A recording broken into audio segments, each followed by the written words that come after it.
Welcome to Lantern and Lullaby. I'm so glad you've chosen to spend this quiet evening here. Before tonight's journey begins, allow yourself to become comfortable.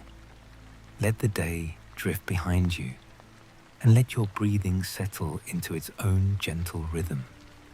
Tonight, a stormy harbour will lead us towards a magnificent wooden ship where rain-darkened decks, warm galleries, and the quiet movement of the ocean are waiting to be discovered. So, whenever you're ready, the rain is falling across the harbour, and our story begins.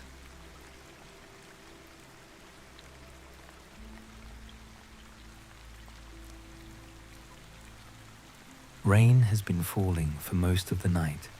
It taps steadily against the sloping window above the bed, gathers in silver threads along the glass, and disappears into the darkness below. Beyond the room, the old harbour lies almost entirely hidden beneath mist. Only the nearest rooftops can be seen, their wet tiles reflecting the dim glow of lamps below. Somewhere beyond them, waves move against the seawall with a slow, measured rhythm. The room is warm, yet there is something unusually peaceful in the storm tonight. Beneath the rain and distant water, another sound begins to emerge. The faint, patient creaking of timber, as though a great wooden vessel has arrived without waking the town.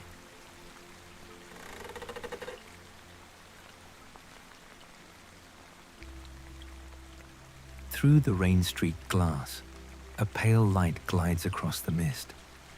At first, it seems like a reflection moving along the harbour wall. But then it rises, disappears behind a chimney, and returns much higher. The shape beneath remains concealed, yet the sound of timber becomes clearer. Deep beams settling, ropes drawing softly against wooden rails, water folding around a broad hull. The storm stays gentle, without sudden thunder or violent wind. As the mist shifts, one tall mast appears beyond the warehouses, then a second, followed by the curved edge of a vast dark sail. Whatever has entered the harbour is far larger than any ordinary ship.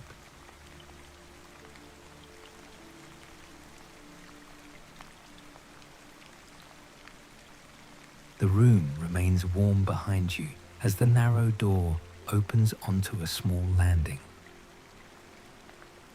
A staircase descends between whitewashed walls, its dark wooden steps polished by many years of use. Rain murmurs through the roof above, while the distant sea follows from beyond the walls.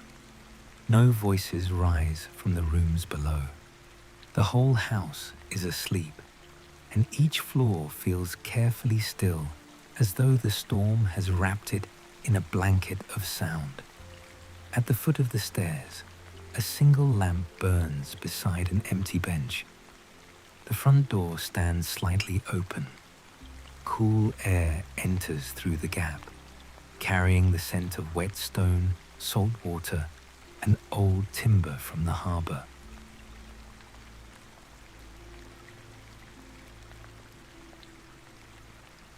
Outside, the lane slopes gently towards the sea. Rainwater runs along the cobbles in clear, winding streams, passing beneath old gates and disappearing through iron grates. The houses on either side are dark, their curtains drawn and flower boxes heavy with water. A line of lamps guides the way downhill, each surrounded by a soft halo of mist. With every step towards the harbour, the hidden ship makes itself known through sound before shape. The low groan of a hull resting against the tide, rope touching mast, and rain falling over stretched canvas. Nothing in the night feels hurried. Even the storm seems to be waiting. '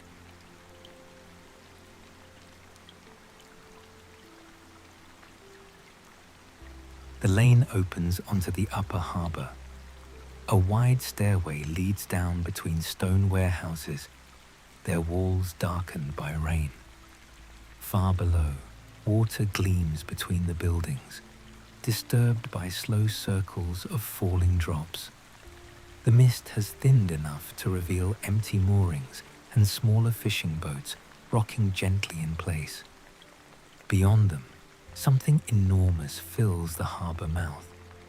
Its masts rise above the rooftops, and its rigging forms delicate lines against the clouded sky.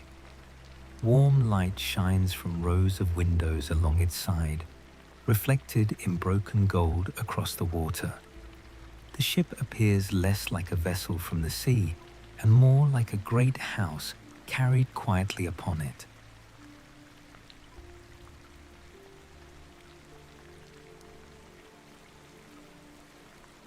At the bottom of the steps, the ship finally reveals its full length. Its hull is built from dark, rain-polished timber, rising in graceful tiers above the quay. Tall masts carry furled sails the color of storm clouds, while covered galleries run along the upper decks behind rows of softly glowing windows.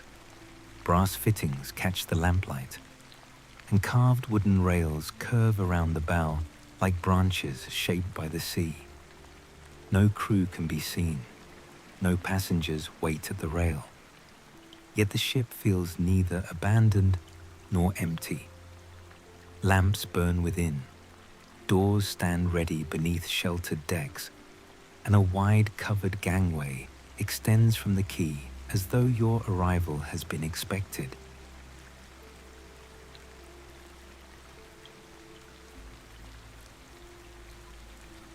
The quay runs beside the ship, beneath a line of deep wooden awnings. Rain drums across the roofs and spills from their edges in shining curtains. Barrels, folded nets, and covered handcarts stand neatly against the warehouse walls, leaving the path clear. Beside the hull, the sea rises and falls by only a few inches, lifting the ship so gently that the gangway barely moves. Through open arches, waves touch the stone foundations below. The ship's windows pass overhead like those of a sleeping manor. Behind some are glimpses of bookshelves, velvet chairs, polished tables, and climbing plants. This is no ordinary crossing vessel. It has been built for a journey meant to be savoured slowly.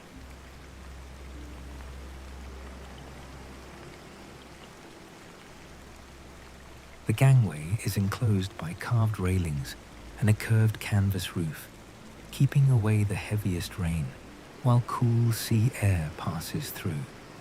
Beneath the boards, black water moves between ship and quay, carrying long reflections of harbour lamps. Each gentle rise of the tide brings a quiet answer from the vessel, a soft creak through the beams, a muted pull from the mooring ropes, a ripple spreading along the hull. Halfway across, the town appears farther away than it should. Mist gathers behind the warehouses, blurring the streets and rooftops until only the upper lamps remain. Ahead, a broad doorway stands open in the ship's side, revealing a warm entrance chamber lined with dark wood.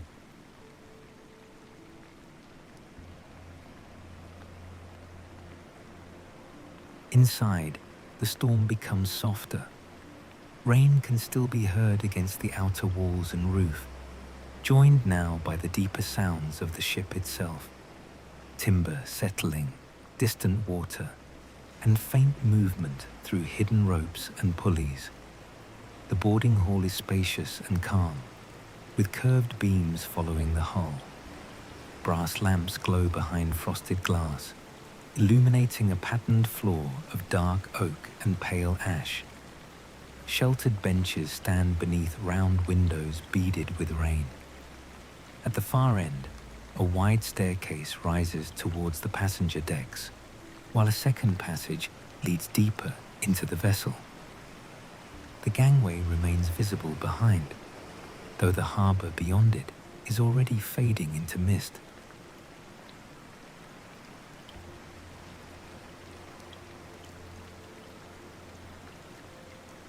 The central hall stretches farther than expected, broad enough to resemble the gallery of an old house.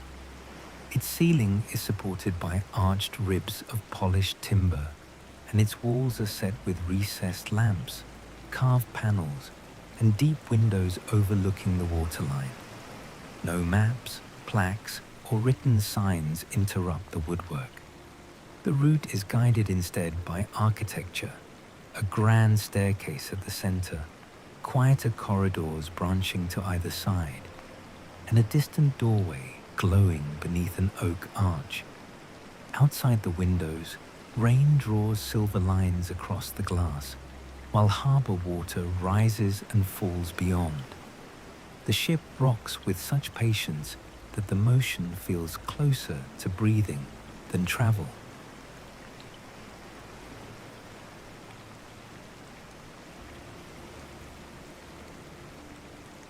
The staircase sweeps upward in two gentle curves around a central lantern of ribbed glass. Its steps are wide and shallow, bordered by smooth rails and small brass lamps. Above, several decks open around the stairwell in quiet balconies, each edged with carved panels resembling waves and leaves. Rain patters somewhere high overhead, perhaps against a hidden skylight. From below comes the subdued wash of the sea against the hull. The ship seems to contain many layers: public rooms above, working chambers below, and private corridors disappearing towards bow and stern. Yet nothing feels crowded. Every space has been designed for silence, warmth, and an unhurried passage through the night.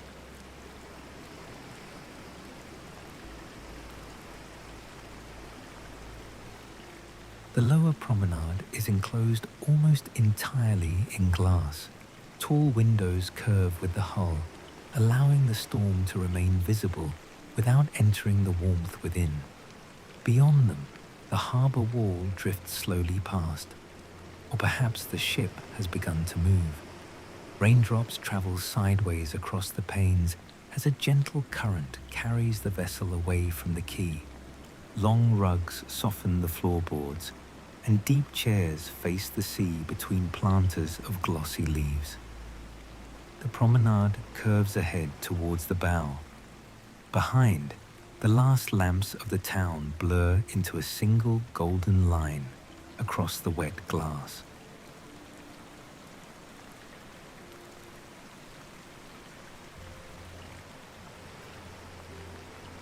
The vessel passes between the two stone arms of the harbour with barely a sound beyond water, working steadily along its sides. Rain falls across the open sea in a fine grey veil. On one side, the old town climbs the hillside beneath sleeping roofs. On the other, a dark headland reaches into the mist. The ship's tall masts sway only slightly, their furled sails resting securely beneath the storm. No bells ring, and no shouted commands disturb the night. Mooring ropes have vanished from the quay, yet the departure seems to have happened by itself, guided by hidden machinery and the patient pull of the tide.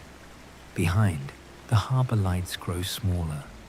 Ahead, the sea opens wide and dark beneath the clouds.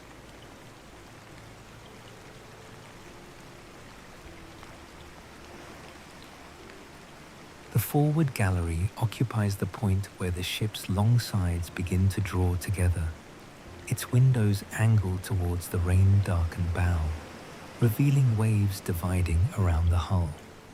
Each swell rises from the darkness, turns silver beneath the lamps, and slips away along the timber.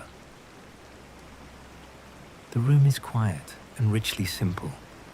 Curved benches in deep blue fabric, polished wooden cabinets, and a ceiling crossed by narrow beams. Rain plays a gentle rhythm above, while the sea adds a slower pulse beneath it. The storm is stronger beyond the glass, yet from here it feels distant and contained, like weather observed from a place built to remain safe through any night.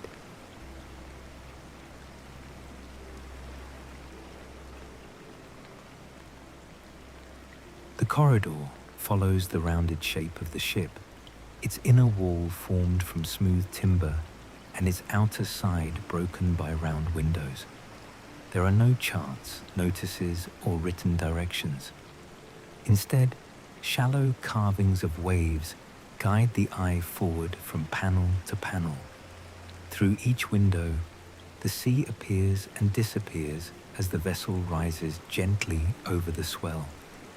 Rain is louder here, tapping against the glass in silver patterns, but the hull creaks only occasionally, answering the movement with restful notes. Several closed doors stand along the passage, each framed in brass and dark wood. One remains slightly open, and beyond it lies a room filled with the soft green of leaves.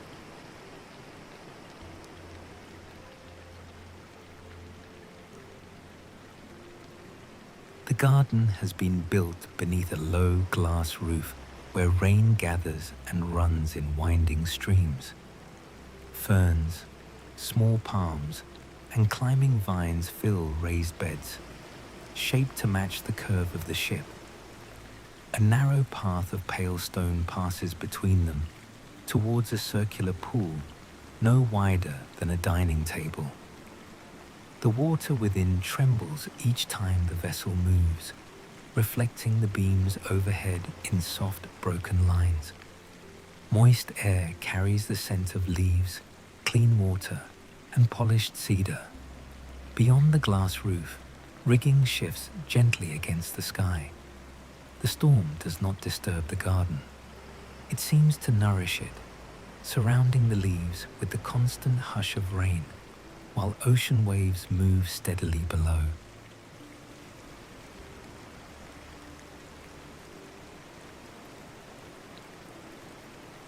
The passage is narrow and bright with reflected rain. Its ceiling arches overhead in sections of thick glass held between dark wooden ribs, keeping the storm clouds and lower sails visible above. Water streams along the panes and gathers in hidden channels before disappearing behind the walls. Low benches face planted alcoves of moss, fern, and trailing ivy. The ship rocks with a slow, barely noticeable rhythm, and the plants answer with the faintest movement of leaves. Far ahead, warm light spills from a larger chamber. Behind, the rain garden fades into green shadow, while the sound of the sea deepens as the vessel reaches open water.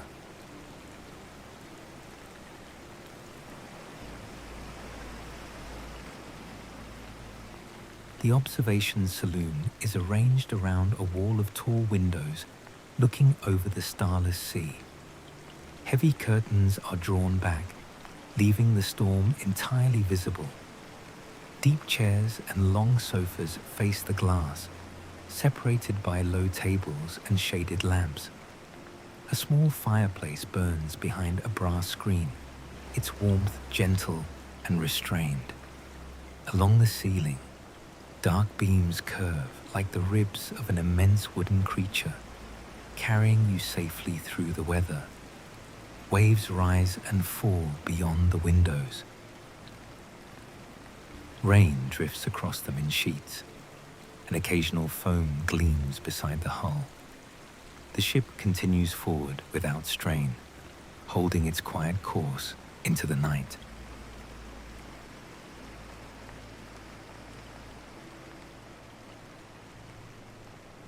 At the far end of the saloon, A pair of glass doors stands beneath a deep wooden canopy. Beyond them, the upper deck shines with rain. Lamps fixed low along the rails reveal wet planks, coiled ropes, and the dark bases of the masts. The sea is wider here, no longer broken by cliffs or harbour walls. Mist moves across the waves in pale bands, and the ship's bow rises gently through them. A covered walkway extends along the deck, protected by canvas screens on the windward side. The doorway opens without effort, and cool air enters the saloon, carrying salt, rain, and the clean scent of the open ocean. The warmth behind remains close, but the storm outside invites the journey onward.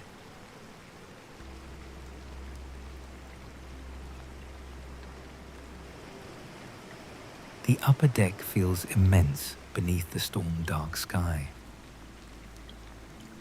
The mainmast rises from the center of the vessel, disappearing through ropes and furled sails into mist. Rain falls steadily across the canopy, while water runs in narrow channels along the deck and vanishes through brass drains. The covered walkway remains calm and dry, bordered by the glowing windows of the saloon on one side and carved rails overlooking the sea on the other. Ahead, the deck continues towards a raised stern structure, where another tier of windows burns warmly above the rain. The harbour has disappeared completely. Only ocean surrounds the ship now, moving beneath it in long, dark swells as the beams creak softly around you.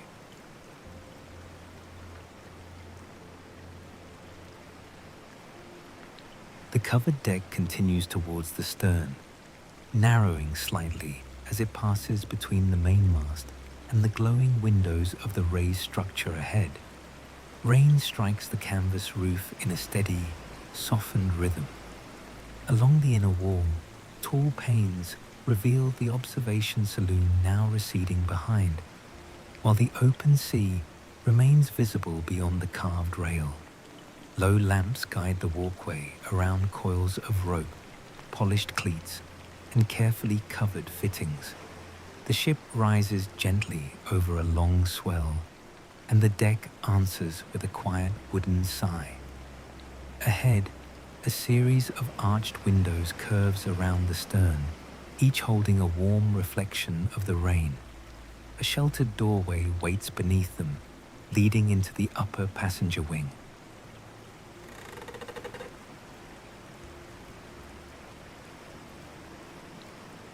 Inside, the storm settles into a distant murmur. The stern entrance hall is smaller than the grand spaces below, yet every surface has been shaped with the same patience. Curved walls follow the rounded end of the hull, and narrow ribs of dark timber rise towards a ceiling, painted the color of deep night. A pair of shallow staircases climbs towards upper galleries, while a broad passage continues straight ahead. Rainwater glides down tall windows behind, and beyond them the ship's wake spreads across the sea in two silver paths. The harbour has vanished completely now. Only the quiet motion of the vessel remains, carrying the warm hall farther into the storm.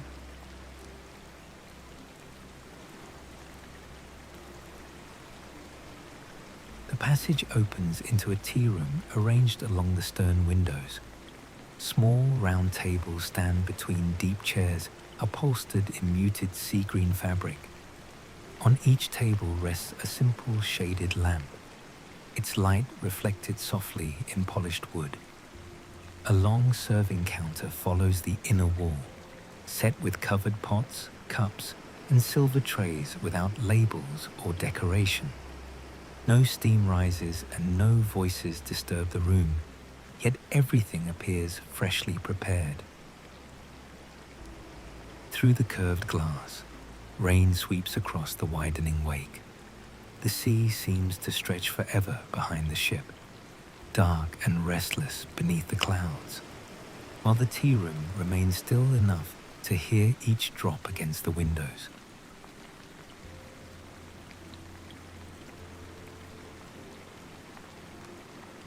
Beyond the tea room, a pair of carved doors opens into a long dining gallery.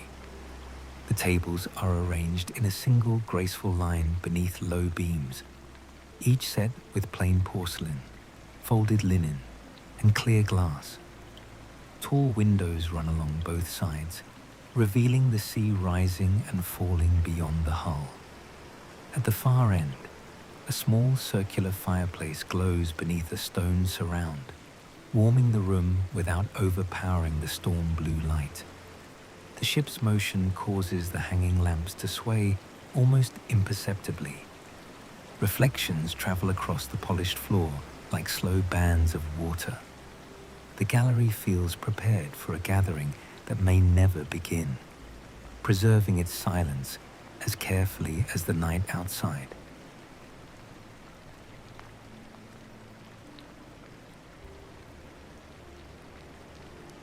A side arch leads into a music room shaped around the curve of the stern. A polished grand piano rests beneath the windows, its lid closed and its surface free from any sheet music. Nearby stand a harp, a cello on its support, and several low chairs arranged in a loose circle. Rainwater runs across the glass behind them, turning the distant waves into blurred silver movement. The instruments remain untouched, yet the ship seems to make music of its own. Timber creaks in low notes beneath the floor. Rigging hums faintly somewhere above. The sea follows with a deeper rhythm, and together they fill the room with a quiet composition that needs no performer.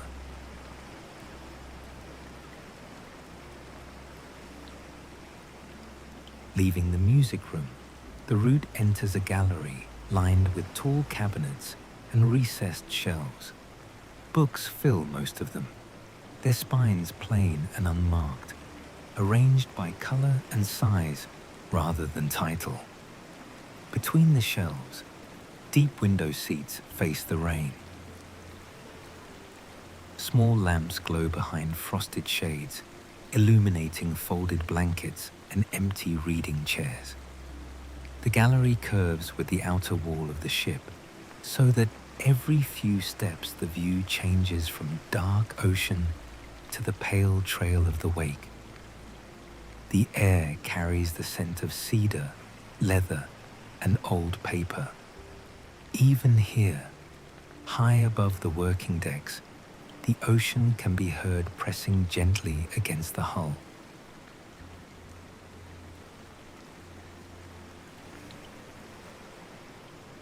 At the center of the library, a circular reading room opens beneath a shallow glass dome. Rain beads across the panes overhead and gathers along narrow brass channels. Built-in shelves surround the room, interrupted by 4 arched openings leading back into the gallery.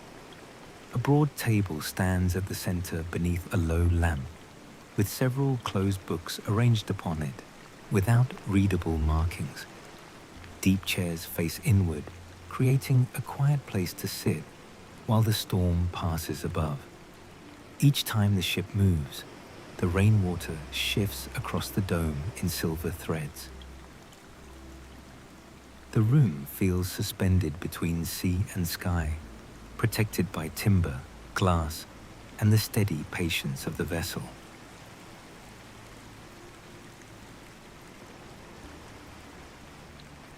A narrow doorway beyond the reading room leads into a quieter lounge. The ceiling is lower here, and the walls are lined with padded panels in deep blue-grey fabric. Long sofas follow the curve of the hull beneath small round windows. A low fire burns in a black iron stove, and a kettle rests beside it without sound. the storm appears only in brief glimpses through the glass. A dark wave, a line of foam, a pale sheet of rain. Most of the room is held in shadow and muted warmth. The gentle movement of the ship makes the cushions shift almost too slightly to notice. It is a room designed not for conversation, but for listening to the sea.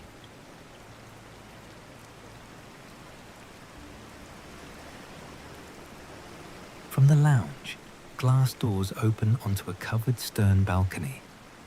The roof extends far enough to keep the central walkway dry, while rain falls beyond its edge in a shining curtain. Carved rails curve around the rounded end of the ship. Below them, the wake spreads wide across the black water, glowing faintly where foam catches the lamps. The vessel's upper galleries rise above in dark wooden tiers, their windows warm against the storm. No land can be seen in any direction. The ship appears alone upon the ocean, moving steadily beneath clouds that conceal the moon. Even the wind feels softened here, broken by the sheltering walls and the deep curve of the stern.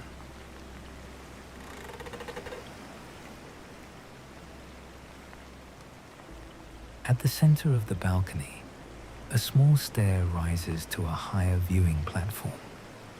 The platform is enclosed by glass on 3 sides and roofed with dark canvas. From here, the full length of the wake can be seen disappearing into mist. Rain travels across the windows in long diagonal threads, and droplets gather along the rails before falling into the sea. The ship moves forward with such calm strength that the storm seems to part around it. Far below, the water folds and closes behind the hull. Ahead, only the upper stern windows and the shadowed shapes of rigging are visible.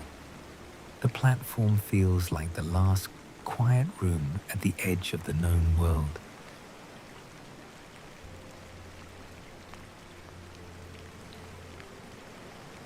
A second doorway returns indoors and leads into the upper cabin corridor. The passage is narrower than the public galleries, with thick carpet beneath and small lamps set low along the walls. Closed doors line both sides, each framed in dark wood and brass. Round windows appear between them, their glass blurred by rain. The corridor rises and falls almost imperceptibly with the ship. At intervals, small alcoves hold empty chairs, folded blankets, and pots of trailing ivy. No voices come from the cabins. The entire wing seems asleep, protected from the weather by several layers of timber and the steady movement of the sea.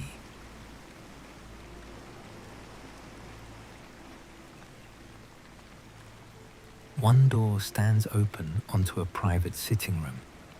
A pair of deep chairs faces a broad window overlooking the starless ocean.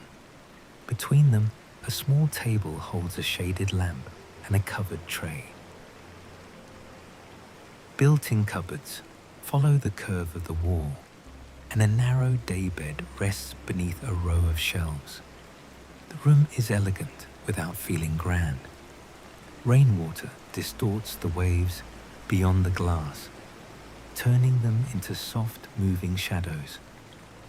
The quiet is deeper here than in the public rooms. Only the distant wash of water and the occasional settling of a beam remind you that the room is traveling through the night.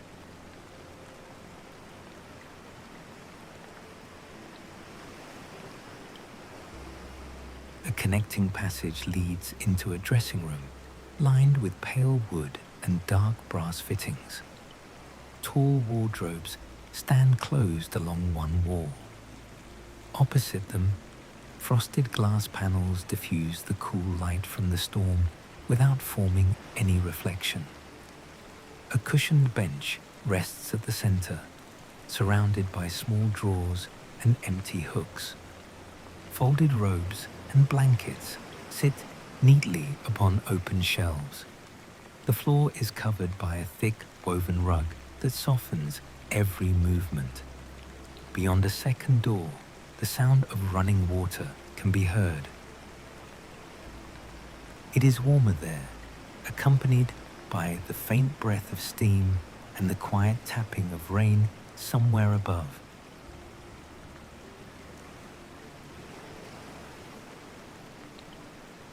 The bathing room is built around a deep oval tub set into a platform of pale stone.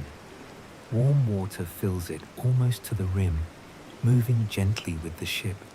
Copper pipes curve along the walls and disappear beneath the floor, while small lamps glow behind frosted covers. A rain-streaked skylight arches overhead, revealing only darkness and the passing lines of rigging. Along one side, a narrow channel carries fresh water towards a row of shallow basins. Steam softens the edges of the room without hiding its careful construction.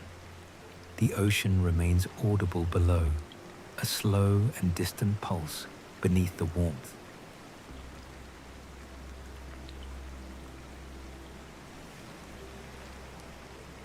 Beyond the bathing room lies a cedar-lined steam chamber.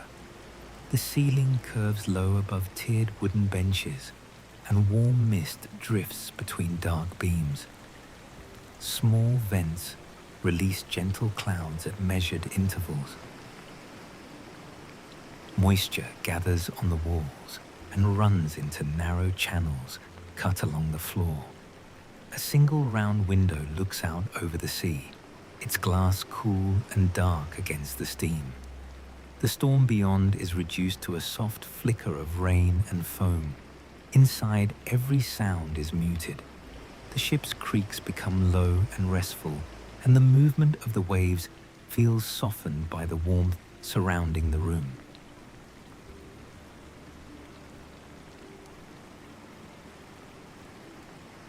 A cool passage leaves the steam chamber and enters a rain-washing room. Here, water collected from the upper decks travels through copper spouts into a series of shallow stone basins. The flow is clear and steady, guided by the storm itself. Small ferns grow in damp alcoves along the walls, and smooth benches line the central path. A narrow glass roof reveals rain striking the panes before disappearing into hidden channels. The room smells of wet stone, cedar, and clean salt air. Unlike the warmth behind, this space feels fresh and cool. Each stream joins the quiet rhythm of the ship, carrying the rain inward before returning it gently to the sea.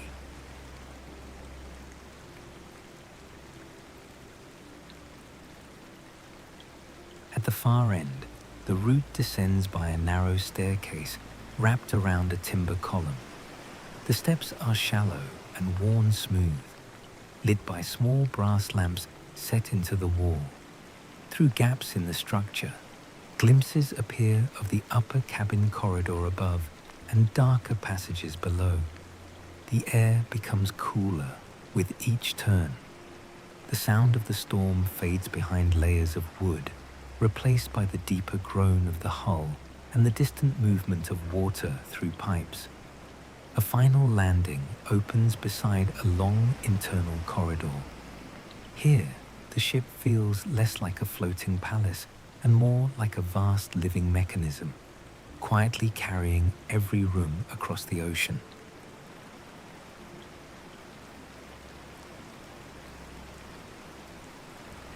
The internal corridor runs beneath the passenger decks, following a line of heavy beams. Doors open onto linen stores, maintenance alcoves, and small service rooms, all arranged with careful order. Bundles of clean cloth sit upon open shelves. Brass pipes pass overhead, turning at precise angles before disappearing through the walls. The floor slopes almost imperceptibly towards the center of the ship. No windows interrupt the timber here. Instead, the storm is sensed through vibration, rain trembling through the beams, waves brushing the hull, and rigging answering somewhere far above. A warm light at the end of the corridor reveals another broad stair descending deeper.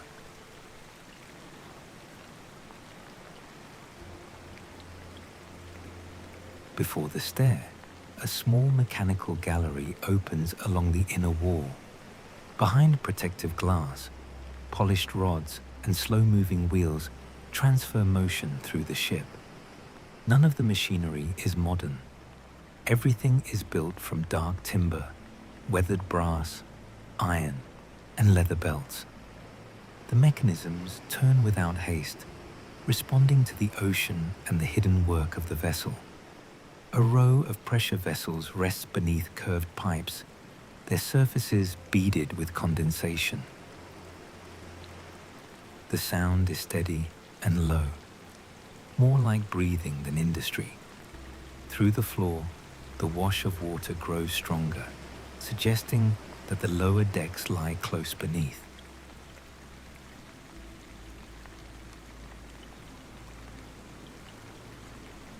The descending stair begins beneath a broad arch of blackened oak.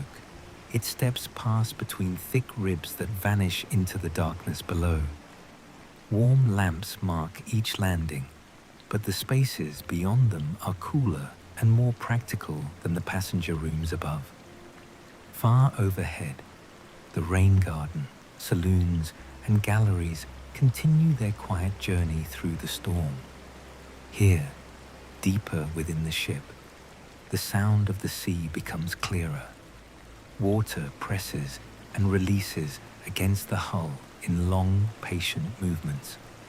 At the foot of the first flight, a heavy door stands open onto the working decks. Beyond it, rows of beams, ropes, and softly moving machinery wait in the dim blue light.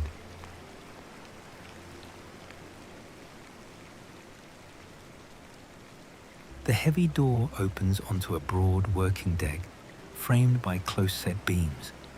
Ropes hang in careful loops from the overhead rails, while pulleys and wooden blocks rest in ordered rows along the walls. The air is cooler here and carries the clean scent of wet hemp, timber, and salt. Far above, the rain continues across the outer decks, reduced now to a faint tremble through the ceiling. The sea presses close against the hull, rising and easing away in slow, patient movements. Nothing in the space feels hurried. Every rope, tool, and fitting appears ready for use, as though the ship maintains itself quietly while the world above sleeps.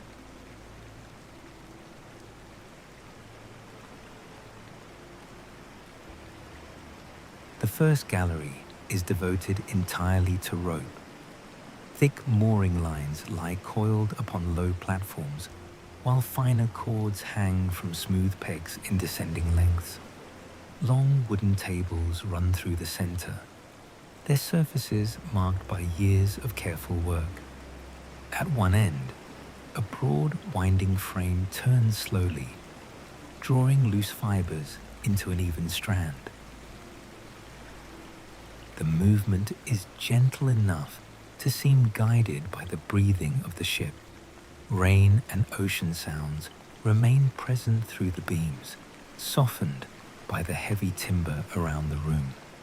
The smell of tarred rope and clean salt air settles warmly into the quiet.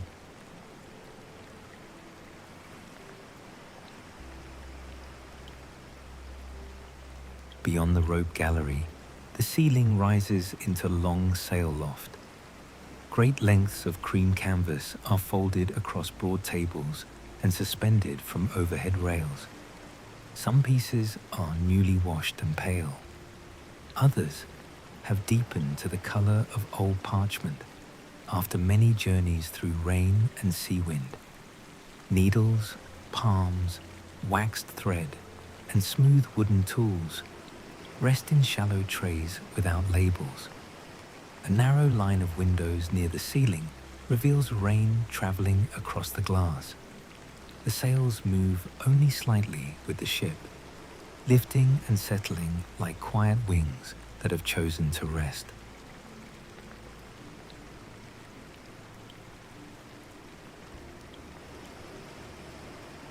A side passage leads into the blockmaker's workshop.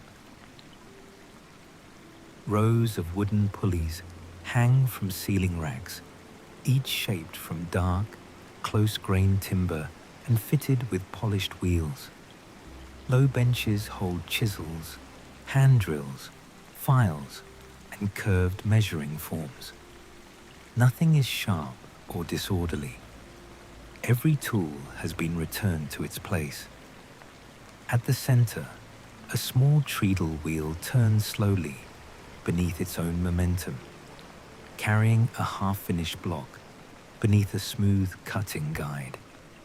The room smells of cedar shavings and warm oil. Outside the hull, a wave brushes past with a low hush, and the hanging pulleys answer with the faintest wooden knock.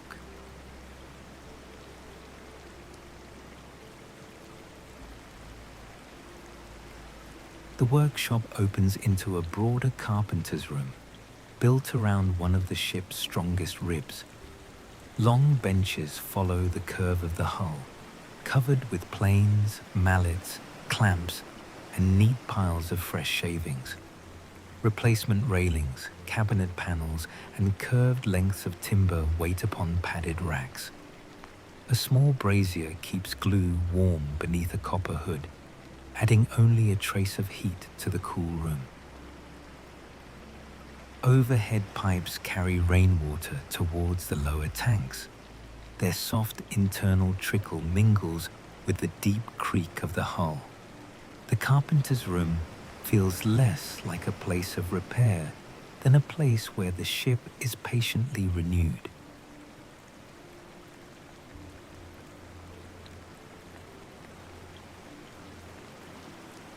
Leaving the workshops, the corridor grows warmer.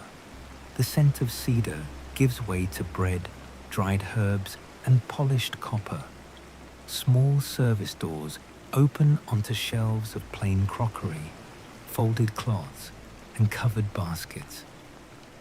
A line of brass pipes runs along the ceiling, carrying warm water towards the kitchens ahead. The wooden floor is darker here, worn smooth by countless quiet journeys between storerooms and dining galleries. No footsteps sound along it tonight. Only the subdued rhythm of the sea follows through the walls. At the far end, a pair of swinging doors stands open beneath a soft cloud of steam.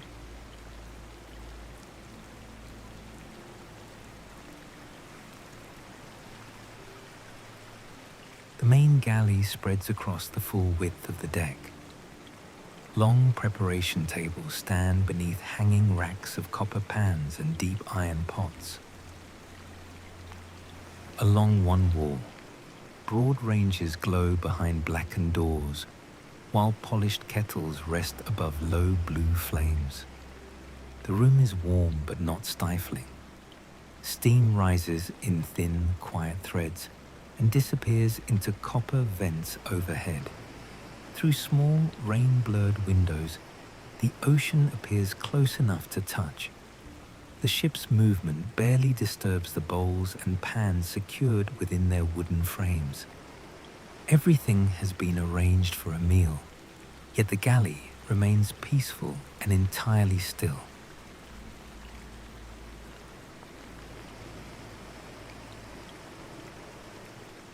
A narrower chamber beyond the galley contains the ship's copper range. Several rounded ovens sit beneath a long hammered hood, each door closed and holding a steady inner warmth. Shallow pans rest upon stone shelves, and copper pipes curve towards a row of heated basins. The floor is laid with dark brick to protect the timber beneath. Rainwater gathered from above passes through a cooling coil at the far wall, turning to clear droplets before entering a covered tank. The contrast between warm metal and cool water gives the room a gentle breathing quality. Nothing boils or rattles. The heat is measured, quiet, and constant.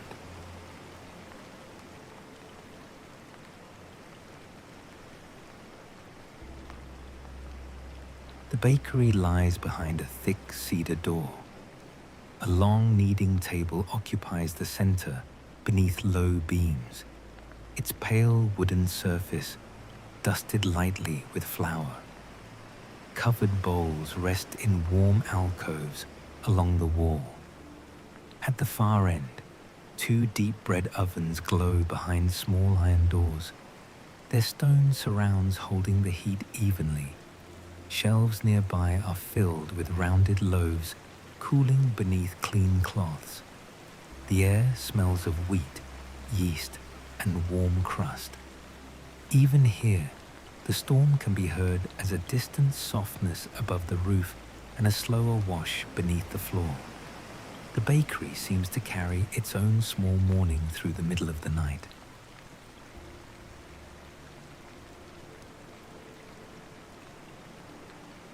A short passage leads into the bread cooling gallery. Slatted shelves line both sides from floor to ceiling, holding dark rye loaves, pale rolls, braided breads, and small round cakes without decoration. Narrow vents allow cool sea air to pass through hidden channels, keeping the room fresh. The loaves release the last of their warmth in faint threads of steam. At the center, a long table holds baskets lined with folded linen. The ship rocks gently, but nothing shifts. Outside the hull, water folds along the timber with a low, repeating hush. The room feels full, generous, and quiet enough to make each soft creak seem part of the cooling bread.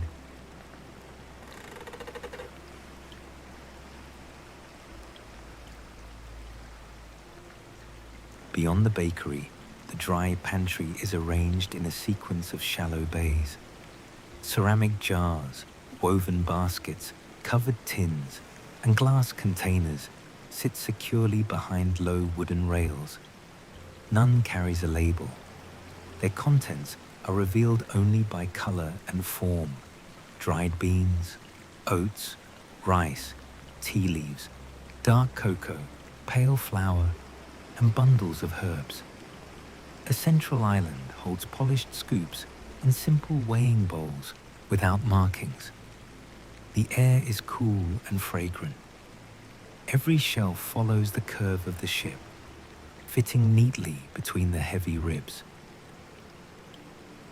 Through the walls comes the faint vibration of rain, rope, and distant machinery working together.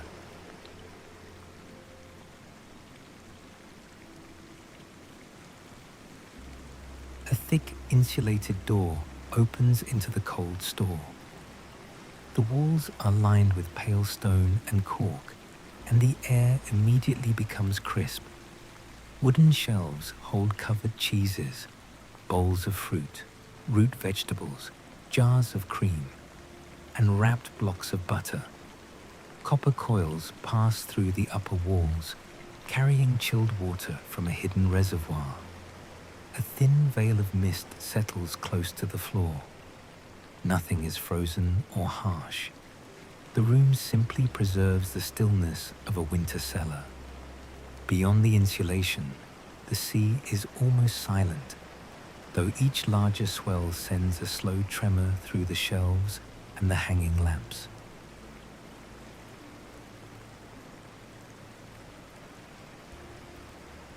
From the cold store, a low passage leads into the freshwater room. Tall wooden tanks stand in reinforced frames, joined by copper pipes and clear inspection tubes without measurements. Rain gathered from the upper decks enters through a stone settling basin. where the water becomes perfectly still before traveling onward. Small brass valves release a gentle trickle into covered channels leading towards the kitchens, baths, and laundry. The room is cool and resonant. Each drop creates a soft echo beneath the beams. The ocean lies close beyond the curved hull. Yet here, the ship carries its own quiet supply of rain, held safely within the timber.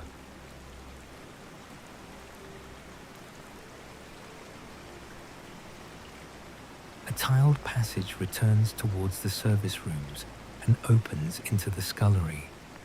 Deep stone sinks line one wall beneath rows of copper taps. Plain plates, bowls, and cups stand in wooden racks, already washed and left to dry. A narrow channel carries warm water along the floor towards a grated drain. Bundles of brushes and folded cloths rest in open cupboards. The room glows softly beneath frosted lamps, while steam from the galley drifts through a high vent. The ship's motion sends small ripples across the water, remaining in the sinks. They spread, fade, and return with the patient rhythm of the sea.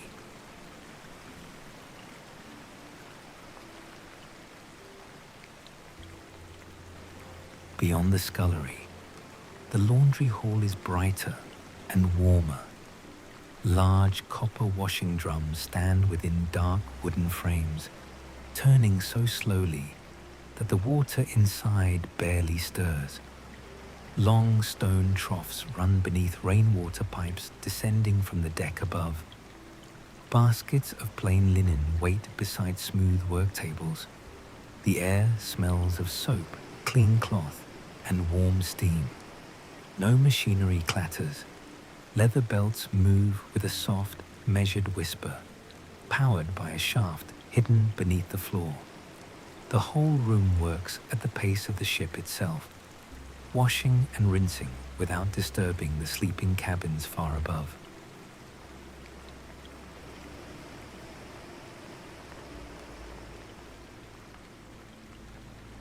A broad doorway leads into the drying gallery.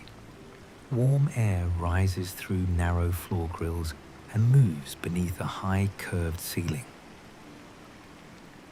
Sheets, towels, and plain garments hang from polished wooden rails, each secured so that it sways only slightly with the ocean. Rain taps against a line of small upper windows, but the room remains dry and gently heated. Copper ducts carry moisture towards roof vents hidden within the ship's structure. The hanging fabric divides the gallery into pale, quiet pathways.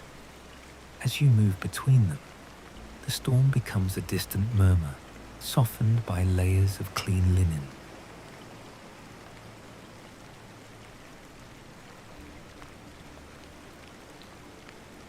At the far end, the drying gallery opens into the linen press.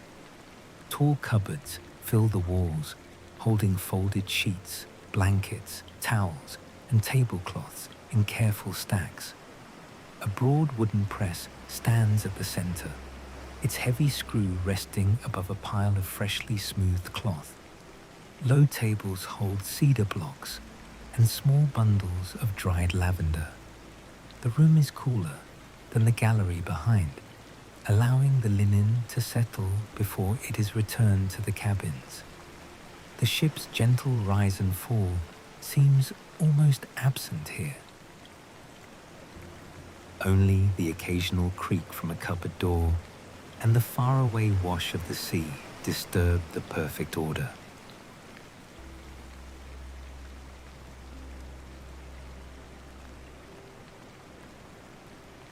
A service passage from the linen press reaches the provision lift gallery. 3 open wooden platforms stand within tall framed shafts, connected by ropes, counterweights, and slow-turning drums. One platform holds baskets from the pantry. Another carries folded linen towards the passenger decks. The third rests empty beside the lower stair. The lifts move without bells or sudden jolts, rising and descending with quiet precision. Through gaps between the shafts, glimpses appear of the kitchens above and the working decks below. The ship seems connected by these hidden vertical paths, carrying everything it needs through its many layers.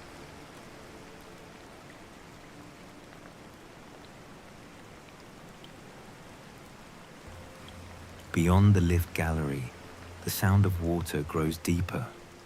A low arch opens into the pump hall, where broad wooden levers and brass pistons move in slow, alternating strokes.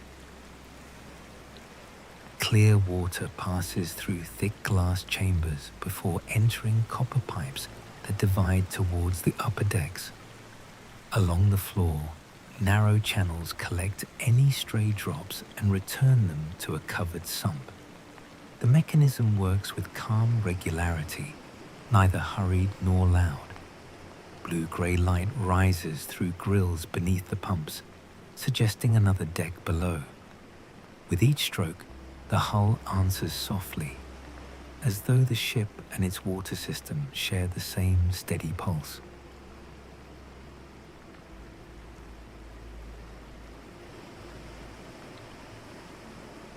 At the far end of the pump hall, a heavy oak door stands beneath a ring of blackened beams. Beyond it, a steep but broad staircase descends towards the deeper machinery decks. Warm lamps mark the upper steps, then fade into cooler blue-grey light below. Through the open doorway, great turning shafts can be glimpsed between the ribs of the ship. The sound is low and continuous, joined by the ocean pressing close against the outer hull. Behind, the kitchens, workshops, laundry rooms, and stores continue their quiet work. Ahead, the deepest mechanisms of the vessel wait beneath the waterline, carrying the entire wooden palace through the storm.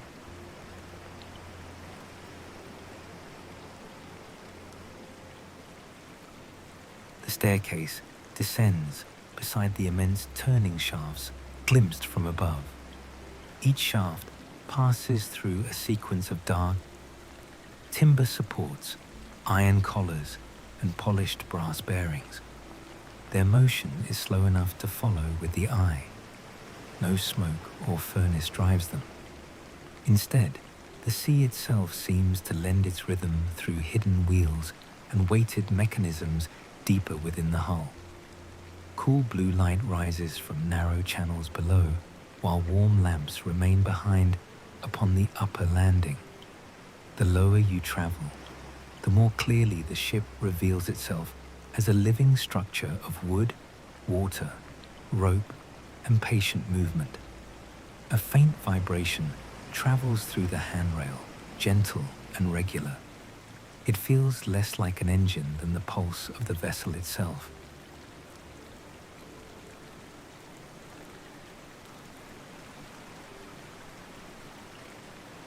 At the foot of the stairs, the route opens into a vast hall running through the center of the ship. 3 great shafts turn beneath a forest of curved ribs, carrying motion towards the bow and stern. Wooden gears mesh with iron teeth, their surfaces darkened by oil and age. Raised walkways cross above shallow water channels that keep the bearings cool. The hall is broad, yet almost silent. Only the low turning of the mechanisms and the distant press of ocean against the hull disturb the air. Every movement feels measured, as though the ship has learned to travel without ever waking those above.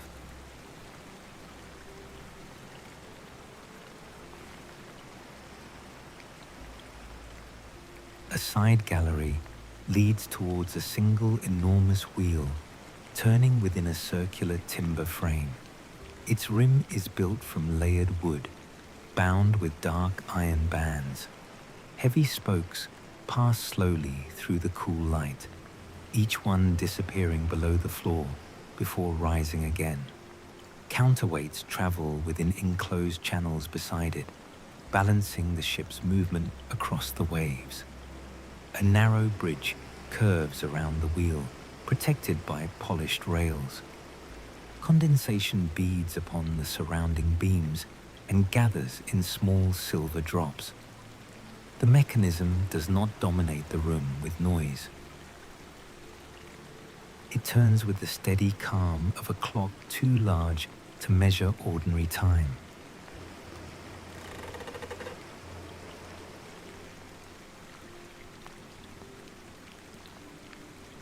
Beyond the flywheel, a long raised walkway follows the line of smaller shafts carrying motion through the lower deck.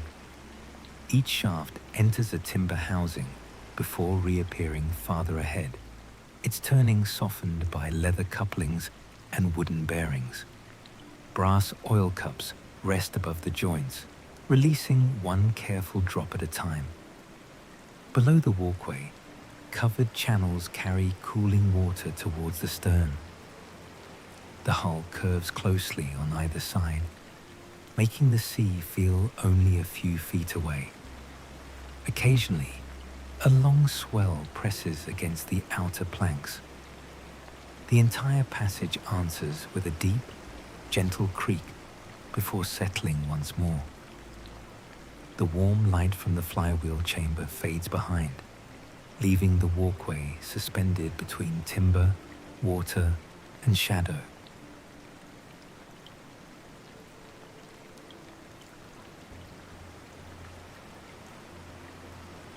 The transmission walk ends beside a chamber filled with long wooden linkages. Polished rods pass through the walls and connect to broad turning arms beneath the ceiling. As the ship adjusts its course, the arms move by only a few inches. The motion travels through iron pivots, leather joints, and thick wooden levers towards the stern. A row of tension ropes hangs within protective frames, each kept perfectly balanced by suspended weights. The room feels watchful rather than mechanical. Every small correction seems to happen long before the sea can push the ship away from its quiet path.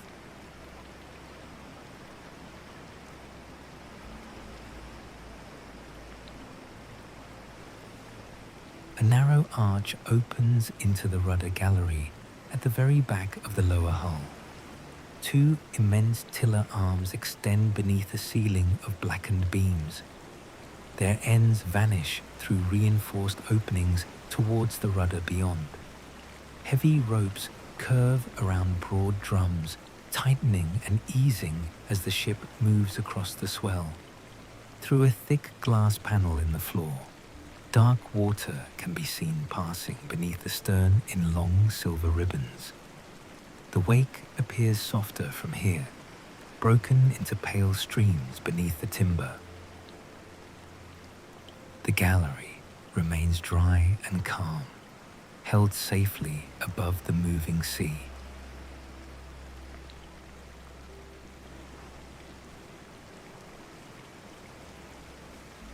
Returning towards the center, the route enters a round chamber built around a suspended balance wheel. The wheel hangs within 3 timber rings, allowing it to remain level while the ship rises and falls around it. Brass weights travel slowly along its rim, correcting the gentlest changes in movement. The floor beneath is marked only by the natural grain of the wood. No numbers or instruments interrupt the simple mechanism. Small lamps remain fixed within the surrounding walls, their flames barely shifting. For a moment, the chamber seems perfectly still, while the whole ocean moves unseen beyond it.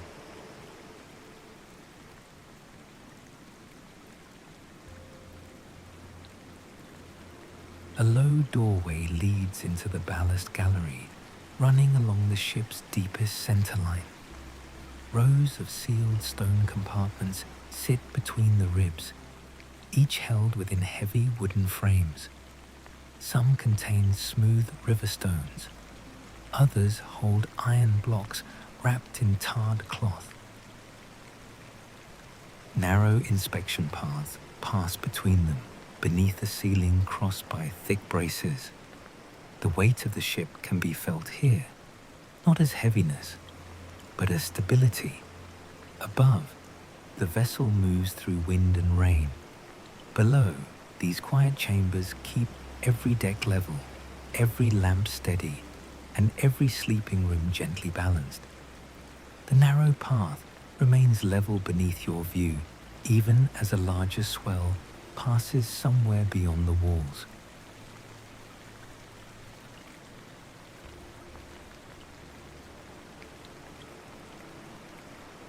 At the center of the gallery, a broader room contains several movable ballast cradles. Each cradle rests upon short iron rails and carries a bed of smooth, dark stones. Counterweighted ropes allow the loads to travel by only a small distance from side to side. The mechanisms move almost imperceptibly as the ship crosses a deeper swell.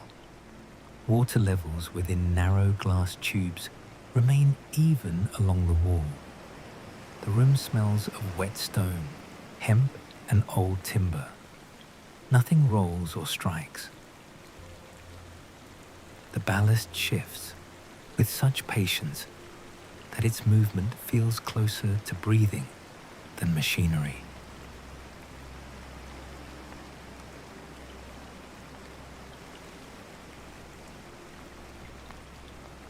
Beyond the ballast room, the floor narrows into a raised bilge walk.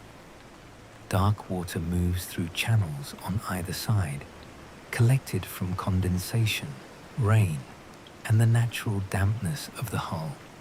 The channels are clean and shallow, lined with pale stone and crossed by small wooden bridges. Copper pipes descend from the decks above and release occasional drops into the flow. The air is cool but fresh. Low lamps reflect upon the moving water without turning the passage warm. The sea presses beyond the outer planks, while the gathered water within the ship travels quietly towards the pumps.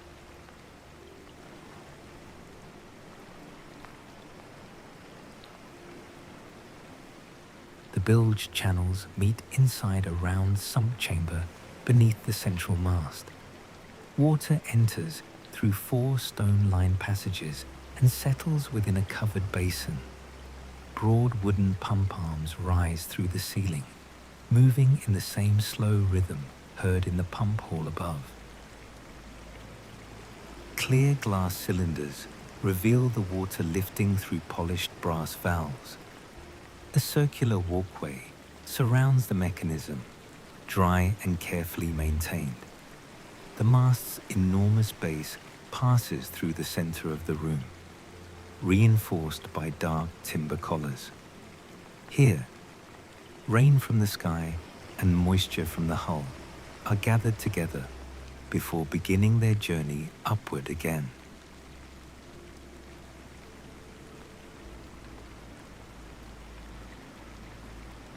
A small door beyond the sump chamber opens onto the final staircase towards the keel. The steps are steeper here and descend between ribs that narrow with each level. Warm lamps have almost disappeared, replaced by cool blue light reflected from water channels below. The sound of the machinery fades behind. In its place comes the slow rush of ocean along the outer hull. At the bottom, the staircase ends upon a narrow passage, following the ship's deepest line. The keel lies directly beneath the floor, carrying the entire weight of the vessel through the darkness.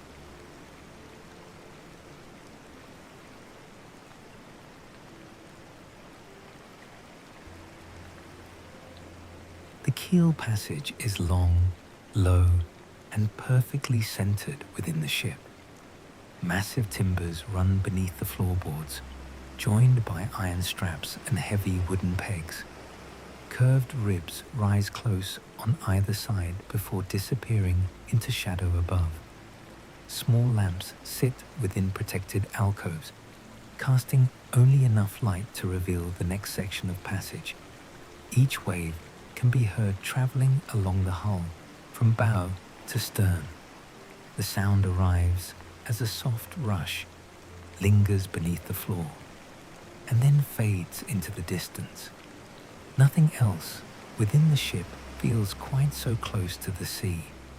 The passage seems to carry that sound onward, preserving it within the timber long after the wave has passed.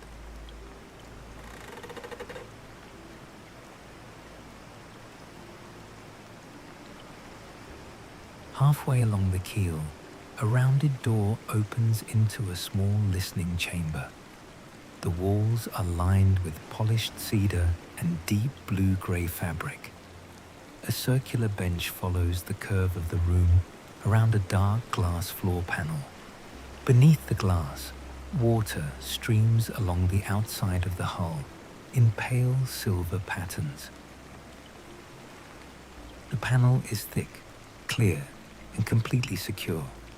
No machinery enters the chamber. Only the ocean can be heard, moving around the keel with a steady, enveloping hush.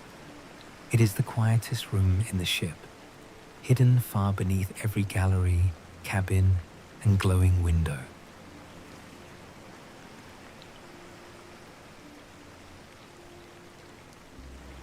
Leaving the listening chamber, the keel passage continues towards the bow. The floor rises gradually as the hull begins to narrow.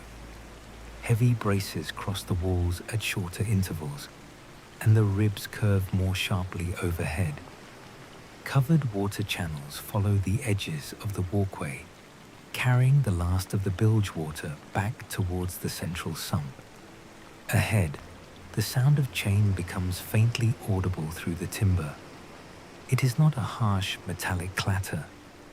Each link settles slowly against the next, softened by rope mats and the deep movement of the ship through the swell.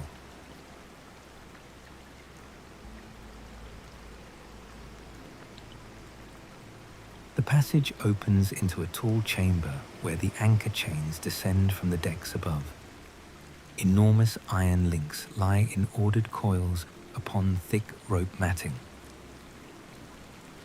Rainwater gathered from the chains drains through stone channels around the floor. Heavy timber posts divide the chamber into secure bays, preventing the coils from shifting with the sea. High overhead, the chains vanish into dark wooden tubes leading towards the bow deck. The room is cool, damp, and quiet. Only an occasional settling link produces a low note that fades quickly into the surrounding wood. Soft blue light rises between the coils from drainage grills set deep within the floor.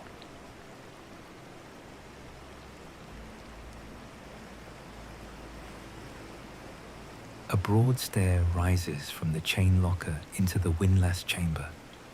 Two enormous wooden drums stand beneath reinforced beams, each wrapped with anchor cable and linked to iron gearing. Long capstan bars rest securely within wall brackets. The windlass is motionless, while the ship remains at sea. Even so, the chamber carries the strength of machinery designed to hold the vessel against tide and weather. Narrow vents admit cool air from the bow above. Rain can be heard passing across them, while the ship continues forward without anchor or harbour beneath the dark storm.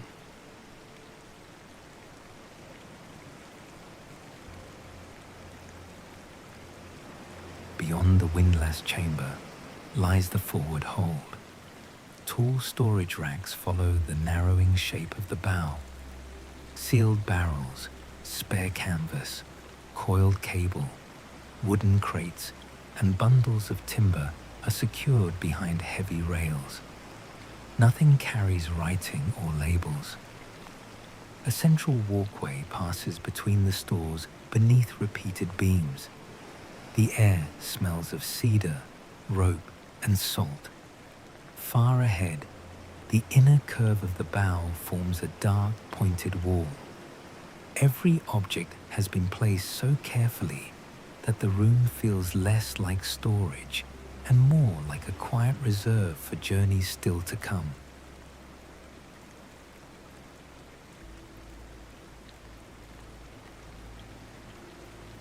A smaller chamber beside the forward hold contains the equipment kept for the roughest weather. Folded storm sails rest upon high shelves. Heavy canvas screens, spare rope, wooden braces, oilskin covers, and sealed lamp housings fill deep cupboards. Everything is clean, dry, and ready, yet nothing suggests danger. The ship carries these things with the same calm order found throughout its rooms. A rain-beaded hatch in the ceiling reveals only a fragment of the dark bow deck above. The storm continues there, while this hidden store remains warm, still, and protected beneath it.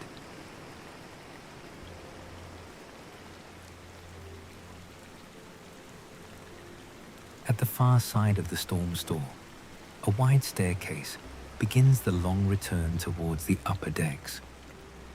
Its first flights rise through the narrow forward hull, passing between anchor mechanisms, water pipes, and heavy beams. Cool blue light remains below, while warmer lamps appear one by one above. Through occasional openings, glimpses return of the chain locker, windlass, and forward hold receding beneath. The sound of rain grows clearer with every landing. Far overhead, a glass-roofed gallery glows softly against the storm.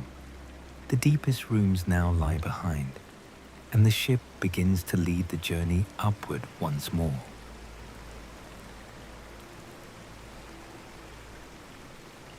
The staircase rises through the forward hull until the machinery below becomes little more than a distant pulse. At the final landing, a glass-roofed gallery opens beneath the storm. Rain travels in silver streams across the panes overhead. The gallery curves gently around the bow, held between dark cedar ribs and lined with low benches. Beyond the glass, rigging crosses the night in slow black lines. The sea is still hidden by mist, yet its movement can be felt in the steady lift beneath the floor.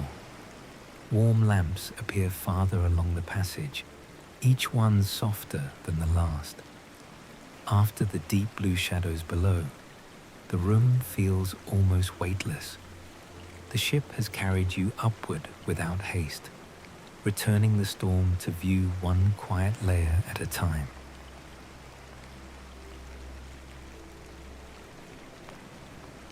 The glass gallery leads into a small winter garden sheltered beneath the forward skylight. Low beds of fern, moss, and silver-green herbs follow the narrowing walls. Rainwater collected from the roof runs through shallow stone channels between the plants. A pale wooden bridge crosses the central bed and continues towards a pair of dark doors. The air is cool, clean, and touched with the scent of wet leaves. Outside, the lower edges of furled sails appear and disappear beyond the streaming glass. The vessel moves through another long swell, and the plants answer with the faintest trembling of leaves. No wind reaches them. The garden rests calmly within the bow, nourished by the same storm that surrounds the ship.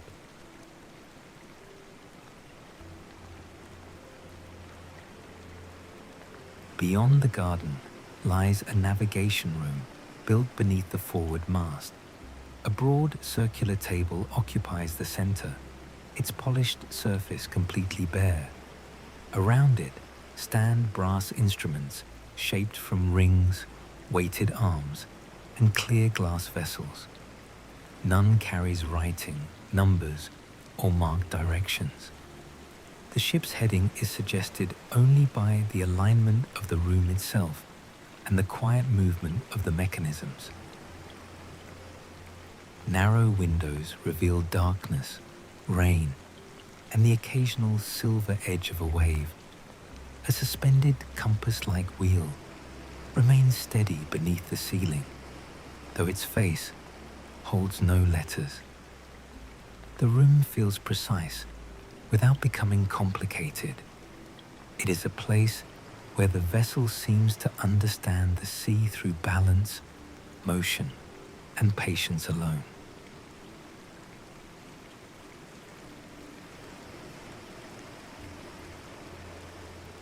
A short passage leads from the navigation room into the enclosed wheelhouse. The great steering wheel stands before a wall of rain-darkened glass. Its rim is built from polished walnut, and its spokes are reinforced with aged brass. No hands hold it. The wheel turns by the smallest degree, guided by the linkage rooms far below. Beyond the windows, the bow rises and settles beneath the storm. Low lamps reveal the wet foredeck, the bases of the masts, and the pale wash of foam along the hull. The room remains dry, warm, and perfectly still. Every correction happens so gently that the ship appears to be following a path already known to it.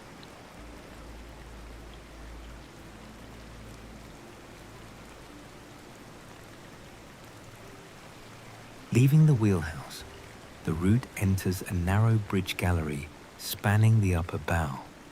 Windows run along both sides, giving equal views of rain and open water. The floor is softened by a deep blue runner, secured beneath polished rails. Small alcoves contain empty seats, folded blankets, and covered lamps. Below the left windows, waves divide against the hull and disappear beneath the ship. To the right, mist passes in long pale bands across the sea. The gallery rises slightly towards a sheltered observation room ahead. Rain drifts across the glass in changing patterns, but the walkway remains quiet.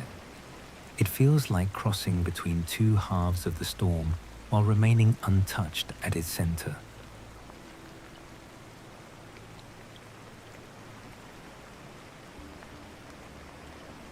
The bridge gallery opens into a forward observation room set high above the bow. Tall, angled windows meet beneath a low, timber ceiling. Deep chairs face the sea, arranged around small tables and a restrained iron stove. The storm appears broader from here. Dark swells move towards the vessel, lift beneath it, and divide into silver foam far below. The masts rise past the windows, their rigging taut but untroubled. No lightning breaks the clouds. Only rain, mist, and the steady ocean fill the view. The room seems built for watching difficult weather until it becomes peaceful, simply through being observed.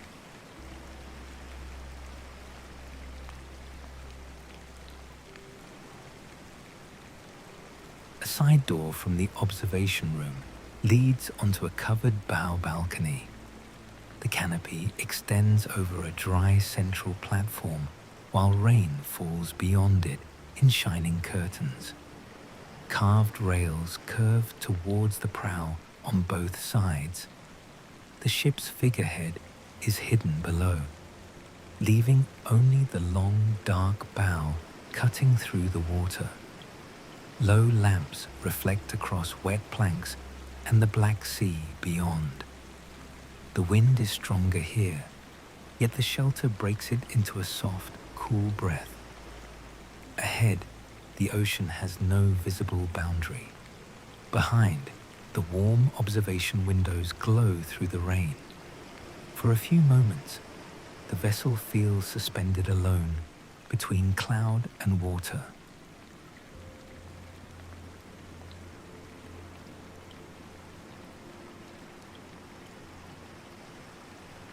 Returning indoors, a rising side stair follows the base of the foremast.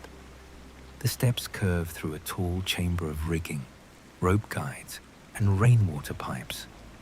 Openings between the beams reveal the covered balcony below and higher galleries above. The mast passes through the center, dark and immense, disappearing into the storm beyond the roof. Small brass rollers guide tension ropes without sound. Water, gathered from the upper deck, runs through copper channels towards hidden tanks. The higher the stair climbs, the closer the rain becomes. At the final landing, a narrow door opens onto the sheltered foremast gallery. The ship's quiet structure seems to rise with you, carrying the sea's movement into every beam.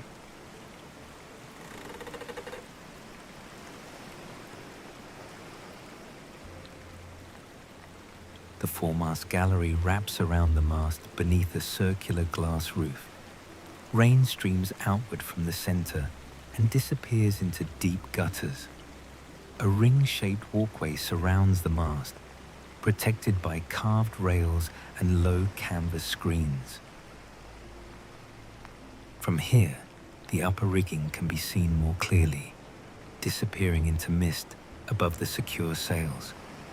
Small benches rest between cedar planters filled with low, wind-shaped grasses.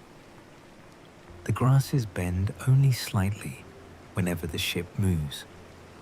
Far below, the covered bow balcony glows like a warm crescent against the dark sea.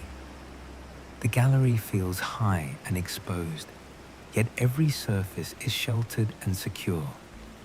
The storm has become something distant again, visible all around, but unable to enter.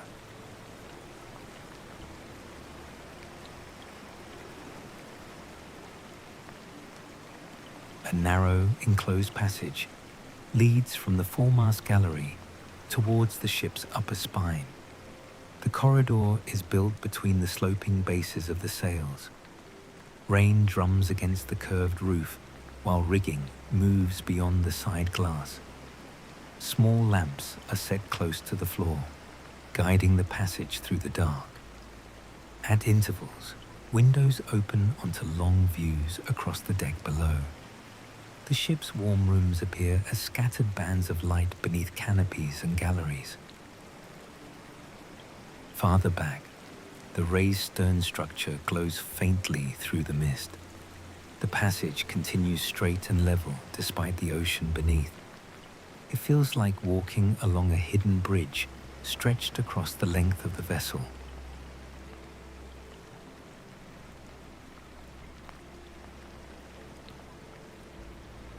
The passage enters a high central lounge beneath the mainmast.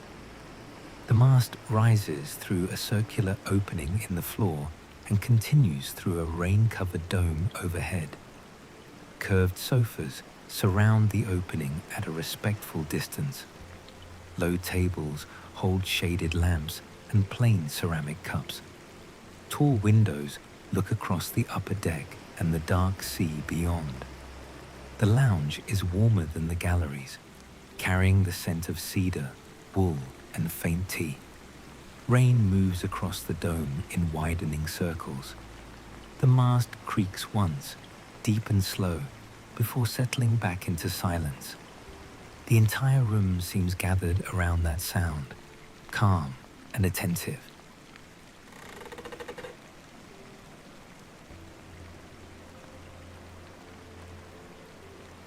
Beyond the mainmast lounge, a softly lit passage returns towards the stern. The walls are paneled in dark wood, broken by deep windows and small planted alcoves. Outside, the storm begins to lose some of its force.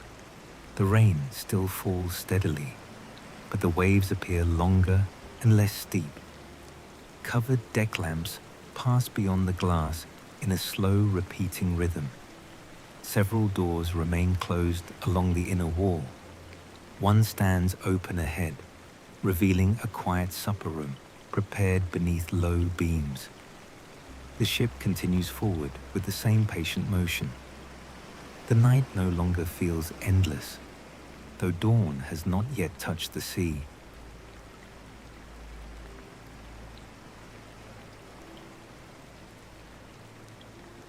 The supper room is smaller than the grand dining gallery below. A single polished table follows the curve of the windows. Plain bowls, covered dishes, and clear glasses have been arranged without decoration or writing. A small hearth glows beneath a dark stone hood. Rain beads along the stern-facing glass, while the wake stretches pale behind the ship. The room remains empty, yet the meal appears warm and recently prepared. Soft steam rises from one covered pot and fades beneath the beams. The sea has settled into a slower rhythm. The supper room carries the comforting stillness of a house awake long before morning.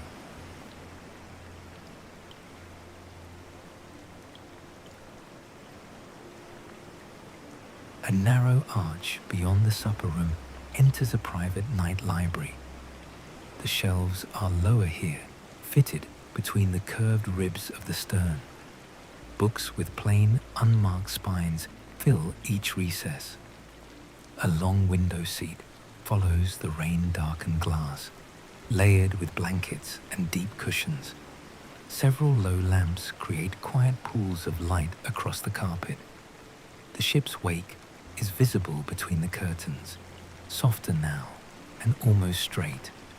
A small table holds one closed book and an empty cup. Nothing suggests that anyone has recently left. The room simply waits, warm and silent, while the storm begins to tire outside.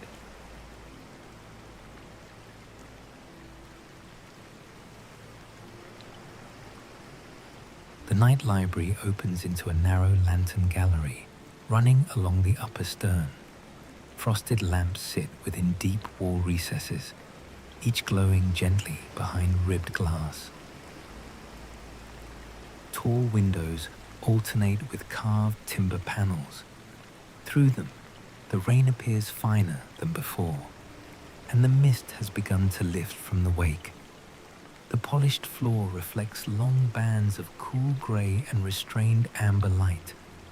At the far end, a rounded doorway leads towards the private cabin wing. A covered balcony can be glimpsed through another arch, but the route remains indoors. The ship rocks only slightly now.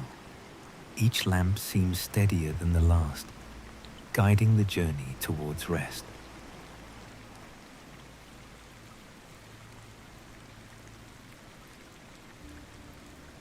The private cabin corridor curves around the upper stern beneath a low, quiet ceiling. Thick carpet softens the floor, and the walls are lined with pale cedar panels. Closed doors stand at measured intervals, without numbers or markings. Between them, round windows show rain sliding more slowly across the glass. Small alcoves hold empty chairs, folded blankets, and pots of trailing ivy. The corridor feels separate from the machinery and public rooms, almost like the upper floor of a country house. At its far end, one door stands open. Beyond it lies a private sitting room with a broad window over the wake.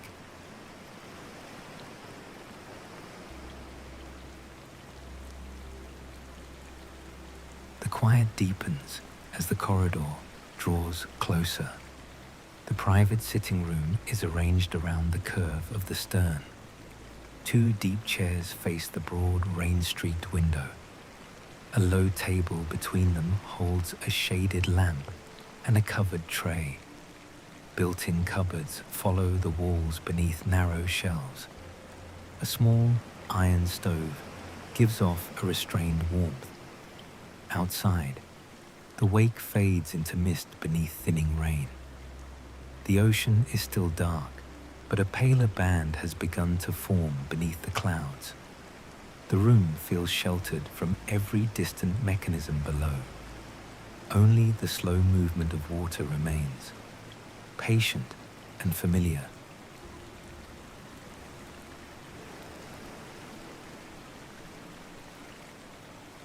An inner doorway leads from the sitting room into the sleeping chamber.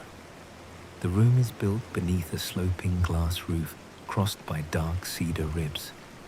Rain travels softly across the panes above. A wide bed rests against the inner wall beneath folded blankets in deep blue-grey fabric. Small lamps glow behind frosted shades, and a low bench stands beneath the window. The ocean can be seen beyond the stern glass, smoother now and almost colorless. No objects carry writing or decoration. The room feels simple, warm, and completely protected. After the long journey through the ship, every sound seems to gather here in its gentlest form.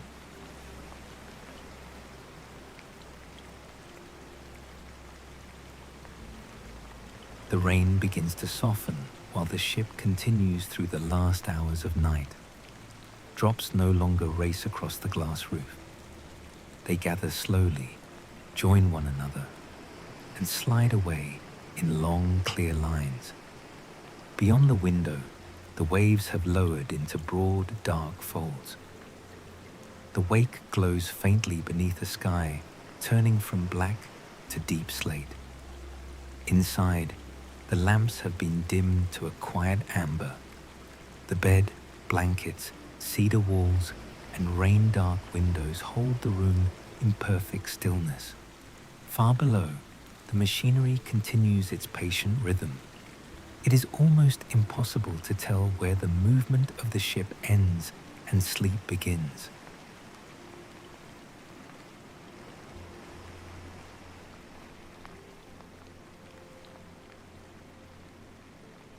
By the time the first pale light reaches the horizon, the storm has become a fine, drifting rain.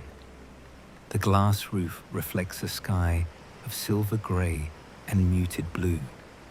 Beyond the stern window, the ocean stretches smooth and quiet beneath the approaching dawn. The ship continues forward without hurry, its wake narrowing into a soft white path. No land has appeared. No destination is needed. The warm room remains unchanged around you, sheltered within the great wooden vessel. Rain, sea, and timber settle into one slow rhythm. And as the darkness lifts beyond the glass, the ship carries you gently onward into sleep.